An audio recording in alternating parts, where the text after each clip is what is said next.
Some of the greatest players in baseball history have come from the second base position.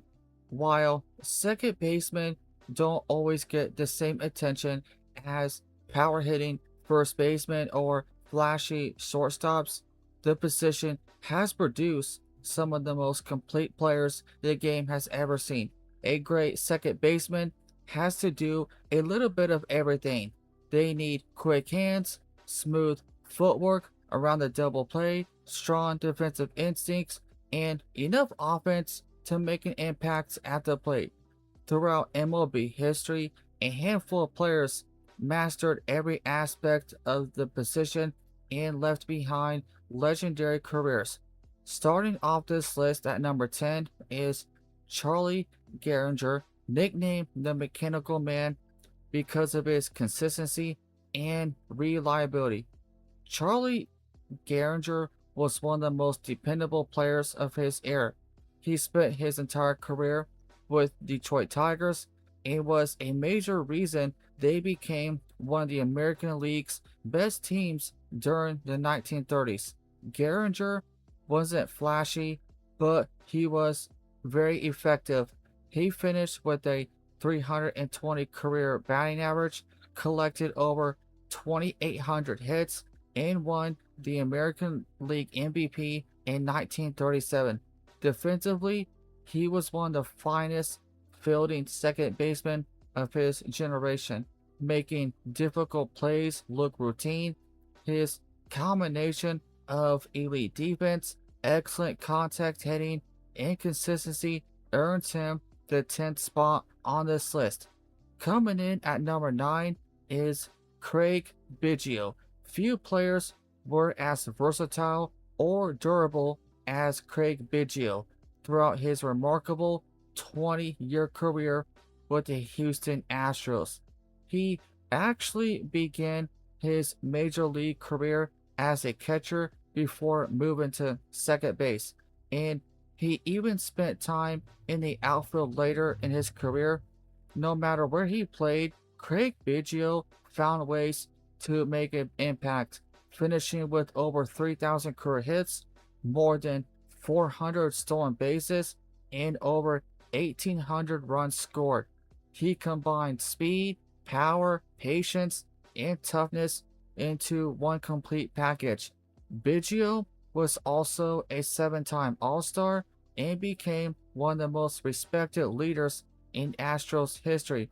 His versatility and longevity makes him one of the greatest second basemen ever. At number 8 is Ryne Sandberg. If you wanted perfect blend of offense and defense at second base during the 1980s, Sandberg, he was your guy. He stared for the Chicago Cubs and became one of the league's most complete players.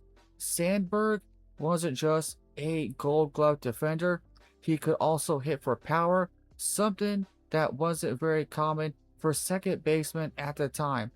Between 1989 and 92, he averaged around 30 home runs and 180 hits per season while continuing to play elite defense. He won 9 Gold Gloves, made 10 All-Star teams, and captured the National League MVP award in 1984. His athleticism and all-around ability helped him redefine what teams expected from second basemen. Number 7 belongs to Rod Carew.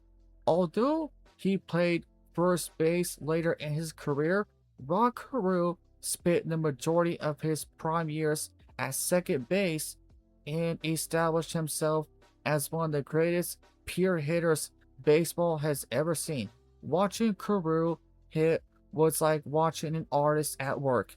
He could spray line drives to every part of the field and consistently frustrated pitchers with his incredible bat control. He finished with a 328 career batting average and won 7 batting titles, an incredible achievement in any era. Rod Carew also stole 353 bases during his career, proving he wasn't just a hitter but also a dangerous base runner. His consistency at the plate made him one of baseball's toughest outs for nearly 2 decades. Checking in at number 6 is Roberto Alomar. Few second basemen combine offense and defense as smoothly as Roberto did. He made baseball look effortless with his quick hands, outstanding range, and strong arm around the infield.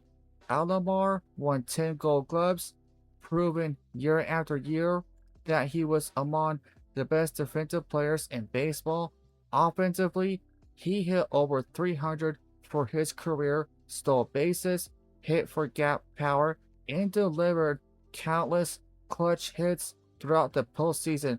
He also made 12 All-Star appearances and helped the Toronto Blue Jays to back-to-back World Series championships in 92 and 1993. At his peak, Alomar was one of the most complete players in Major League Baseball. Number 5, Jackie Robinson. His impact on baseball goes far beyond the numbers, but his accomplishments on the field alone would make him one of the greatest second basemen in history. Jackie Robinson broke MLB's color bear back in 1947, facing unimaginable racism and pressure while continuing to perform at a very high level. Instead of allowing the hate directed toward him to affect his game, Jackie Robinson responded by becoming one of baseball's biggest stars. He won the National League MVP in 1949, led the Dodgers to 6 pennants, and finally helped them win a championship in 1955. Robinson's speed, defense, intelligence, and aggressive base running changed how the game was played. His courage changed baseball forever, while his talent earned him a place among the all-time greats. Coming in at number 4 is Joe Morgan, the engine that powered the Cincinnati Reds' legendary Big Red Machine during the 1970s. Joe Morgan wasn't wasn't the biggest star on the field, but he impacted games in almost every possible way. He hit for average, reached base at an elite rate, stole over 600 bases during his career, played outstanding defense, and constantly created scoring opportunities. Joe Morgan won back-to-back NL MVP awards in 1975 and 1976 while helping lead the Reds to consecutive World Series championships. He also earned 7 All-Star selections and 5 Gold Gloves. His leadership, baseball IQ, and all-around excellence made him one of the greatest all-around second basemen the game has ever seen. Number 3 is Eddie Collins, one of the biggest stars from baseball's early generations.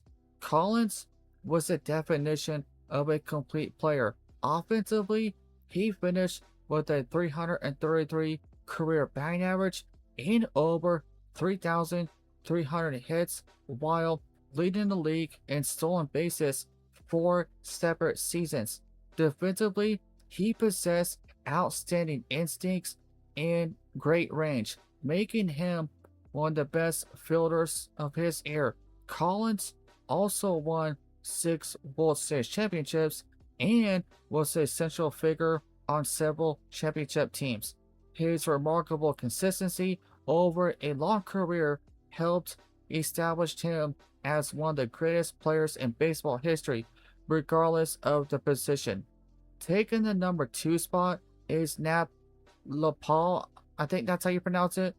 During the early 1900s, LaPaul or something was one of baseball's first true superstars.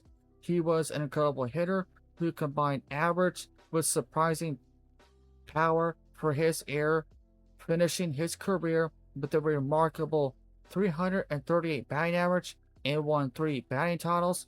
Several times he collected over 200 hits an impressive accomplishment considering the style of baseball during that period. Defensively, he was equally outstanding, displaying quick reactions, a powerful throwing arm, and great instincts. Dominated the game in an era where offense was much harder to come by, making his accomplishments even more impressive. Finally, taking the number one spot is Rogers Honorsby, who many consider the greatest second baseman in MLB history. Simply put, Rogers Honorsby was one of the greatest hitters who ever lived. He finished his career with a 350 batting average, the third highest in Major League Baseball history, trailing only behind Ty Cobb and Oscar Charleston among professional legends, baseball. Rogers and Norrisby's average behind only Ty Cobb in Major League Baseball. His offensive numbers are also almost unbelievable. Honorsby won 2 Triple Crowns, captured 7 batting titles, hitting at least 370, 8 separate seasons.